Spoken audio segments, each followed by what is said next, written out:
ఖర్చు అనేది విపరీతంగా ఉంటుంది, సేవింగ్స్ అనేది కొంతవరకు తక్కువ ఉంటుంది కనుక second half of this month నుంచి వాళ్ళకి సేవింగ్ అనేది కూడా ఉంటుంది.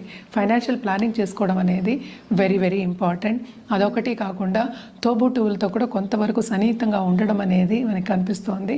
అండ్ ఆల్సో ఏంటంటే దాంపత్య జీవితంలో కూడా కొంతవరకు ఈగో క్లాషెస్ వచ్చే ఛాన్సెస్ ఉన్నాయి. సో జాగ్రత్తగా పేషెంట్గా ఉండడం, యువతల వాళ్ళు ఏం చెప్తున్నారో కొంతవరకు అర్థం చేసుకోవడం, అట్ ద సేమ్ టైం దాని తర్వాత నిర్ణయాలు తీసుకోవడం మంచిది. అంటే ఏంటి, తొందరపాటు నిర్ణయాలు తీసుకోకుండా ఉండడం అనేది మంచిది. సో కెరియర్ విస్తరింపు అనేది చాలా బాగుంటుంది. 7th లార్డ్ కూడా మనకి ఏంటంటే ఇప్పటి వరకు ఏంటంటే 12వ ఇంట్లో ఉన్నారు. So second half of this month ఏంటంటే మనకి ఈ రాశికే వస్తున్నారు కనుక తప్పక గవర్నమెంట్ రంగం అనేది చాలా బాగుంటుంది. గవర్నమెంట్ రంగంలో ఉన్న వాళ్ళకి తప్పక ప్రమోషన్ వచ్చే ఛాన్సెస్, పైకి వెళ్ళే ఛాన్సెస్ మనకి సూచనలు బాగా కనిపిస్తున్నాయి. అలాగే కాంపిటేటివ్ ఎగ్జామ్స్ రాసిన వాళ్ళు, నేను గవర్నమెంట్